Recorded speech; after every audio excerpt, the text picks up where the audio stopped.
ലോക നേതാക്കന്മാർക്കെല്ലാം നരേന്ദ്രമോദി വേണം. നരേന്ദ്രമോദിയുടെ നയതന്ത്രം വേണം. നരേന്ദ്രമോദിയുടെ അംഗീകാരം വേണം. ബംഗ്ലാദേശിലും അത്തരമൊരു നീക്കമാണ് ഇപ്പോൾ ഉണ്ടായിരിക്കുന്നത്. ബംഗ്ലാദേശ് രാഷ്ട്രീയത്തിൽ പുതിയൊരു യുഗത്തിന് തുടക്കമിടുകയാണ്. ഫെബ്രുവരി 17-ാം തീയതി BNP ചെയർമാൻ താരിഖ് റഹ്മാൻ പ്രധാനമന്ത്രിയെ സത്യപ്രതിജ്ഞ ചെയ്ത് അധികാരമേൽക്കാൻ പോവുകയാണ്.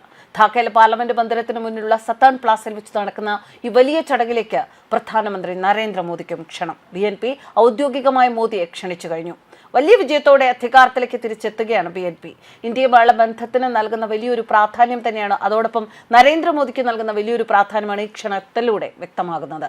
തിരഞ്ഞെടുപ്പ് വിജയത്തിന് പിന്നാലെ താരിഖ് റഹ്മാനെ ഫോണിൽ വിളിച്ച് നരേന്ദ്രമോദി അഭിനന്ദിച്ചിരുന്നു. രണ്ട് രാജ്യങ്ങളും തമ്മിൽ പുതിയ നയതന്ത്ര സൗഹൃദത്തിന്റെ തുടക്കമായാണിത് വിലയിരുത്തപ്പെടുന്നത്. ദേശീയത, പ്രാദേശിക സുരക്ഷ ഇതിന് വലിയ പ്രാധാന്യം നൽകുന്ന മോദി സർക്കാരിനെ സംബന്ധിച്ച് ബംഗ്ലാദേശിലെ അധികാരമാറ്റം അതീവ നിർണായകമാണ്. മുൻപ് BNP അധികാരത്തിലിരുന്ന കാലത്തെ അനുഭവങ്ങളുണ്ട്. താരിഖ് റഹ്മാന്റെ പുതിയ നേതൃത്വം ഇന്ത്യയുമായി സഹകരിച്ച് മുന്നോട്ട് പോകാൻ തന്നെയാണ് ആഗ്രഹിക്കുന്നത്.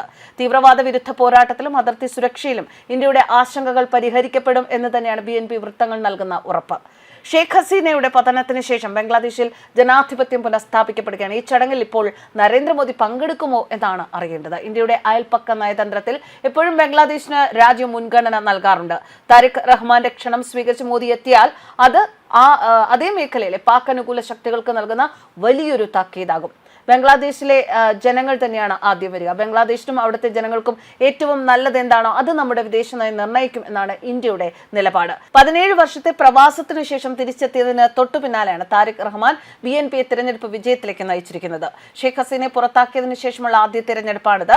ആകെ 297 സീറ്റുകളിൽ BNP 212 സീറ്റുകൾ നേടി. അതേസമയം രണ്ട് രാജ്യങ്ങളും തമ്മിലുള്ള ബന്ധം ഊഷ്മളമാകണമെന്ന് കഴിഞ്ഞ ദിവസം ഇന്ത്യൻ പ്രധാനമന്ത്രി നരേന്ദ്രമോദി പ്രസ്താവിച്ചിരുന്നു. തിരഞ്ഞെടുപ്പ് ഫലങ്ങൾ പ്രഖ്യാപിക്കുന്നതിന് മുൻപ് തന്നെ പ്രധാനമന്ത്രി നരേന്ദ്രമോദി താരിഖ് റഹ്മാനെ അഭിനന്ദിച്ച് രംഗത്തെത്തുകയും ചെയ്തിരുന്നു. നരേന്ദ്രമോദി സോഷ്യൽ മീഡിയയിൽ ഒരു പോസ്റ്റ് ഇടുകയും ചെയ്തു.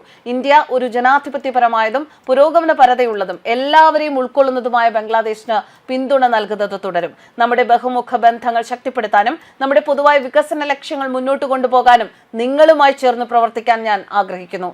BNPയുടെ വരവ് ഇന്ത്യയെ സംബന്ധിച്ച് അനുകൂല ഘടകമായി തന്നെയാണ് വിലയിരുത്തുന്നത്. ഇടക്കാല സർക്കാരിൽ വലിയ സ്വാധീനമുണ്ടായിരുന്ന ജമാഅത്തെ ഇസ്ലാമിക്ക് തിരഞ്ഞെടുപ്പിൽ വലിയ തോൽവിയാണ് ഏറ്റുവാങ്ങേണ്ടി വന്നത്. തീവ്രവാദ നിലപാടുകളുള്ള സംഘടനയായ ജമാഅത്തെ ഇസ്ലാമി ഇന്ത്യ വിരുദ്ധ നിലപാടുള്ള കക്ഷിയാണ്. BNP കൂടുതൽ ഉദാരവും ജനാധിപത്യപരവുമായ നിലപാടുകളുള്ള പാർട്ടിയാണ്. ഇന്ത്യ പുതിയ BNP സർക്കാരുമായി ബന്ധം സ്ഥാപിക്കാൻ ശ്രമം ആരംഭിച്ചതായി തന്നെയാണ് റിപ്പോർട്ടുകൾ പുറത്തുവരുന്നത്. News desk കർമ്മസ്.